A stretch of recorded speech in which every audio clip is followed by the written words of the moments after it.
और इस संघर्ष के दौर में जिस तरह हमारे नेता आदरणीय राहुल गांधी जी ने एक आवाज को बुलंद किया है, गरीब मजलूम किसानों की आवाज को सड़क से लेकर संसद तक उठाने का काम किया है, निश्चित तौर से आज हम सब लोगों को उनके साथ मजबूती से खड़ा होने की जरूरत है। मैं आपको संज्ञान दिलाना चाहता हूं, बताना चाहता हूं, आज राहुल गांधी जी के दुश्मन मोदी जी क्यों बने हुए हैं, ये अहंकारी सरकार क्यों बनी हुई है, ये देश के जो उद्योगपति हैं क्यों बने हुए हैं। सिर्फ एक ही उनकी गलती है कि उन्होंने किसानों की बात की, मजदूरों की बात की, नौजवानों की बात की।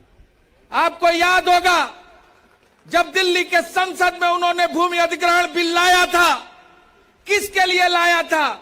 उन तमाम गरीब किसानों के लिए लाने का काम किया था। जब देश का किसान का जमीन कौड़ियों के भाव में उद्योगपति जबरन सरकार के दम पर ले रहे थे, आपको याद होना चाहिए उस समय आदरणीय राहुल गांधी जी ने भट्टा परसौल से लेकर दिल्ली तक यात्रा करके किसानों की जमीन को, गरीब मजलूम की जमीनों की आवाज को उठाया था और संसद में एक ऐसे कानून को लाकर, भूमि अधिग्रहण बिल कानून को लाकर कि किसानों के जमीन का सर्किल रेट के 4 गुना दाम दिलाने के लिए उन्होंने उस सदन में पारित कराने का काम किया था। उस दिन से इस देश का सारा उद्योगपति भारतीय जनता पार्टी के एक उद्योगपति नेता को आगे लाकर तमाम लाखों हजारों करोड़ रुपया खर्च करके एक व्यक्ति के छवि को बिगाड़ने के लिए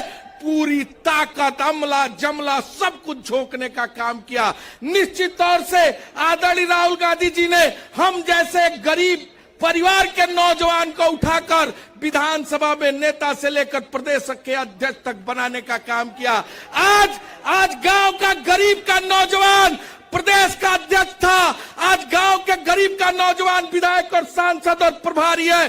सिर्फ एक नेता का देन है, वो राहुल गांधी का देन है। हम ये कहना चाहते हैं मेरे मित्रों, साथियों, आज संघर्ष की बेला है।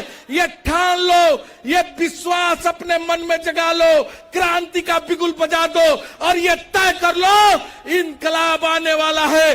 जेल जाएंगे, लाठी खाएंगे, लेकिन राहुल जी के सम्मान में, देश के लोकतंत्र के सम्मान में चाहे कोई भी कुर्बानी देनी पड़े, हमारा कदम कभी पीछे नहीं हटेगा, इस विश्वास के साथ। और मैं एक कहना चाहता हूं राहुल गांधी जी के लिए, जो उन्होंने आपसे अपील की है, जुल्मी कब तक जुल्म करेगा? जर्रा जर्रा गूंज रहा है, जर्रा जर्रा गूंज रहा है।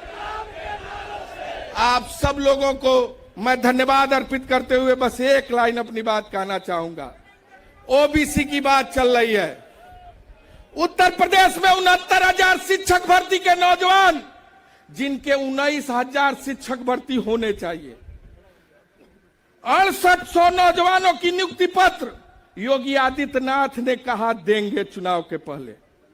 6800, 19,000 अभ्यर्थियों की नौकरी होनी चाहिए।